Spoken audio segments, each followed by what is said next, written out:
मैं हूं तारक चौधरी। मज़ीद अच्छी वीडियोस के लिए हमारे चैनल को सब्सक्राइब कीजिए और बर वक्त मालूमात के लिए बेल आइकन प्रेस कीजिए। बिस्मिल्लाहिर्रहमानिर्रहीम। अस्सलामुअलैकुम दोस्तों, क्या हाल चाल है। तो आज मैं एक नया पोल्ट्री फार्म के ऊपर आया हूं ये अपने इलाके में, और जैसा कि आप ये मेरे पीछे देख सकते हैं मुर्गी अभी माशाल्लाह ये भी अंडा देने वाली मुर्गी है, और इनका शायद फीड वगैरह का कोई टाइम हो गया है। तो इसी सिलसिले में जो हमारे फार्मर हैं हमारे साथ, उनसे बात करते हैं। तो उनसे बात करते हैं। अस्सलाम वालेकुम सादिक भाई। वालेकुम अस्सलाम जी। सर की हाल चाल है। शुक्र अल्हम्दुलिल्लाह करम है जी। अच्छा सर, ये पोल्ट्री फार्म थोड़ा है या तुसी नौकरी कर रहे हो? नहीं सर, मैं जाती है जी। अच्छा, थोड़ा जाती है। तो ये सर तुसी चूज़ा पाया सी या वड्डी मुर्गी? नहीं सर, असी किनांदा एक साली मुर्गी लैके आंदी सी जी, अंडा दिंदी। तो चूज़ा क्यों नहीं पाया? चूज़ा सर थोड़ा जिहा महंगा पैंदा है कि चूज़ा तकरीबन 90-95 रुपए का एक बच्चा होंदा, ਉਹਨੂੰ ਜਦੋਂ ਤਿਆਰ ਕਰਨ ਤੇ ਮੁਕੰਮਲ 450-500 रुपए ਇੱਕ ਤੇ ਜਾਨਵਰ ਤੇ ਖਰਚਾ ਆ ਜਾਂਦਾ ਹੈਗਾ। 500 रुपए एक जानवर ਤੇ ਖਰਚਾ ਆ ਜਾਂਦਾ। ਤੇ ਉਹਦੀ ਜਿਹੜੀ ਆਂਡੇ ਦੀ ਜਿਹੜੀ ਐਵਰੇਜ ਹੈਗੀ ਉਹ ਜ਼ਿਆਦਾ ਹੋਏਗੀ? ਸਰ ਉਹਦੀ ਐਵਰੇਜ ਜਿਹੜੀ ਹੈਗੀ ਵਾਕਿਆ ਜ਼ਿਆਦਾ ਹੁੰਦੀ, ਉਹ 90-95% ਦਿੰਦੀ ਹੈ, ਇਹ 10% ਉਹਨਾਂ ਘੱਟ ਦੇ ਦਿੰਦਾ, ਫਰਕ ਇਹ ਪੈਂਦਾ। ਇਹ 85% ਦੇ ਰਹੀ ਹੈ। 85%। ਸਹੀ। ਤੇ ਤੁਸੀਂ ਸਾਨੂੰ ਜ਼ਰਾ ਦਿਖਾਣਾ ਜ਼ਰਾ ਆਂਡੇ ਦਾ ਕੀ ਹਿਸਾਬ ਕਿਤਾਬ ਆ ਤੇ ਕਿਵੇਂ ਦੇ ਰਹੀ ਹੈ।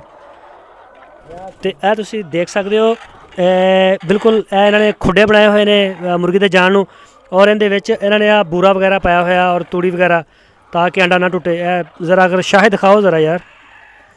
ਹਾਂ ਅੱਛਾ ਸਰ, ਸ਼ੈੱਡ ਅਗਰ ਤੁਸੀਂ ਜਿਹੜਾ ਬਣਾਇਆ ਸ਼ੈੱਡ, ਇਹ 'ਤੇ ਕਿੰਨੀ ਕੁ ਲਾਗਤ ਆ ਜਾਂਦੀ ਹੈ? ਸਰ ਕਿੰਦਾ ਇਹਦੇ ਤੇ ਜਦੋਂ ਮੈਂ ਬਣਾਇਆ ਸੀ ਉਦੋਂ ਦਾ ਤਕਰੀਬਨ ਇਹਦਾ 3.5-4 ਲੱਖ ਰੁਪਇਆ ਸੀ। ਤਕਰੀਬਨ 10 ਸਾਲ ਹੋ ਗਏ ਬਣੇ ਨੂੰ, 12 ਸਾਲ। 10 ਸਾਲ ਤੋਂ ਤੁਸੀਂ ਕੰਮ ਕਰ ਰਹੇ ਹੋ? ਜੀ ਸਰ, ਮੈਂ ਪਹਿਲੇ ਬਲੈਲਰ ਦਾ ਕਰਦਾ ਸੀ, ਹੁਣ ਲੇਅਰ ਦਾ ਸ਼ੁਰੂ ਕੀਤਾ। ਬ੍ਰੈਲਰ ਦਾ ਕੰਮ ਛੋੜ ਦਿੱਤਾ ਤੁਸੀਂ? ਹਾਂਜੀ, ਹੁਣ ਲੇਅਰ ਦਾ ਕਰਦਾ। ਹੁਣ ਲੇਅਰ ਦਾ ਕਰ? ਜੀ ਸਰ। ਅੱਛਾ, ਤੇ ਹੁਣ ਅਗਰ ਬਣਾਇਆ ਜਾਵੇ ਤੇ ਹੁਣ ਇਹਦੇ 'ਤੇ ਕਿੰਨਾ ਖਰਚਾ ਆ ਜਾਏਗਾ ਸ਼ੈੱਡ ਸਰ ਦੇ? 1000 ਚੂਜ਼ਾ ਸ਼ੈੱਡ ਤਿਆਰ ਕਰਨ ਵਾਸਤੇ ਕਮ ਅਜ਼ ਕਮ 2 ਤੋਂ 2.5 ਲੱਖ ਰੁਪਇਆ ਖਰਚਾ ਆ ਜਾਂਦਾ ਜੀ। ਅਗਰ 1000 ਮੁਰਗੀ ਪਾਲੀ ਜਾਵੇ, 1000 ਚੂਜ਼ਾ ਲੇਅਰ ਦਾ ਛੋਟਾ ਚੂਜ਼ਾ ਲੈ ਕੇ ਉਹਨੂੰ ਪੂਰਾ ਸਾਲ ਰੱਖਿਆ ਜਾਵੇ, ਤੇ ਉਹਦੇ 'ਤੇ ਟੋਟਲ ਜਿਹੜਾ ਨਾ ਕਿੰਨਾ ਖਰਚਾ ਆ ਜਾਏਗਾ ਪੂਰੇ ਸੀਜ਼ਨ ਦਾ? ਪੂਰੇ ਸੀਜ਼ਨ ਦਾ ਸਰ ਖਰਚਾ ਨਹੀਂ ਹੈ ਸਾਡੇ ਕੋਲ। ਖਰਚਾ ਹੈ ਕਿਨਾਂ ਦਾ, ਇਹ ਹੁੰਦਾ ਵੀ ਕਿਨਾਂ ਦਾ, ਜੇ 5-5.5 ਮਹੀਨੇ ਬਾਅਦ ਮੁਰਗੀ ਆਪਣਾ ਖਰਚਾ ਆਪ ਚੱਕਣ ਲੱਗ ਪੈਂਦੀ ਆ। ਉਸ ਤੋਂ ਪਹਿਲੇ ਜਿਹੜਾ ਖਰਚਾ ਹੁੰਦਾ ਉਹ ਤਕਰੀਬਨ ਇੱਕ ਬਰਡ ਤੇ 500 ਰੁਪਏ ਖਰਚਾ ਆ ਜਾਂਦਾ ਜੀ।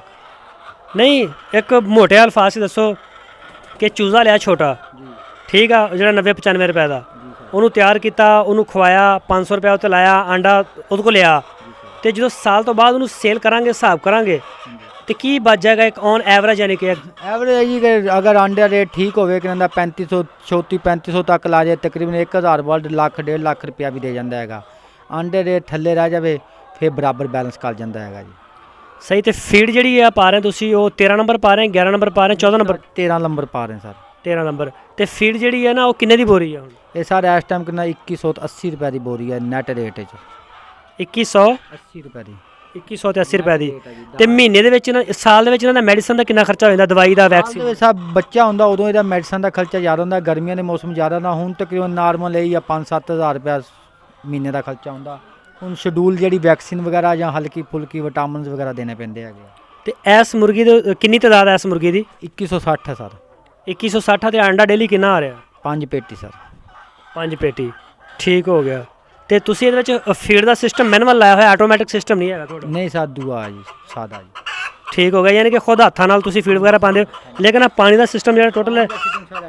ਹਾਂ ਸ਼ਾਹ ਦਿਖਾਣਾ ਜ਼ਰਾ, ਇਹ ਦੇਖੋ ਨਾ ਸਰ, ਆਟੋਮੈਟਿਕ ਸਿਸਟਮ ਸਰ। ਜਿੰਨਾ ਪਾਣੀ ਦਾ ਲੈਵਲ ਬਰਾਬਰ ਹੋਇਆ, ਜਿੰਨਾ ਮੁਰਗੀ ਪਾਣੀ ਪੀ ਗਏ ਉਹਨਾਂ ਦੁਬਾਰਾ ਨਵਾਂ ਆ ਜਾਏਗਾ। ਉੱਤੇ ਟੈਂਕੀ ਰੱਖੀ ਉਹ ਭਾਲਦੀ ਦੀ ਆਟੋਮੈਟਿਕ ਪਾਣੀ ਹੁੰਦਾ ਜਾਂਦਾ ਹੈਗਾ।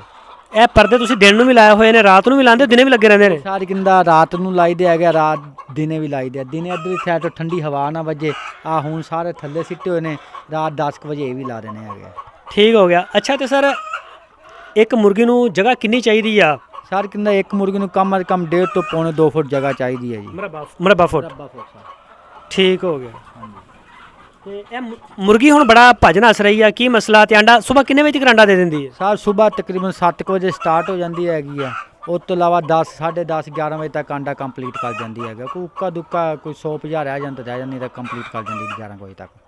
ਠੀਕ। ਖੁਰਾਕ ਦਾ ਟਾਈਮ ਹੋਇਆ ਤਾਂ ਭੱਜ ਨੱਸ ਰਹੀ ਹੈ ਜੀ। ਠੀਕ ਹੋ ਗਿਆ। ਅੱਛਾ, ਇਹ ਖੁਰਾਕ ਦਾ ਟਾਈਮ ਹੋਇਆ ਤੇ ਬੜੀ ਭੱਜ ਨੱਸ ਰਹੀ ਹੈ ਹੁਣ। ठीक है सर, बहुत शुक्रिया, बड़ी मेहरबानी। अल्लाह, थैंक यू। अल्लाह हाफिज़।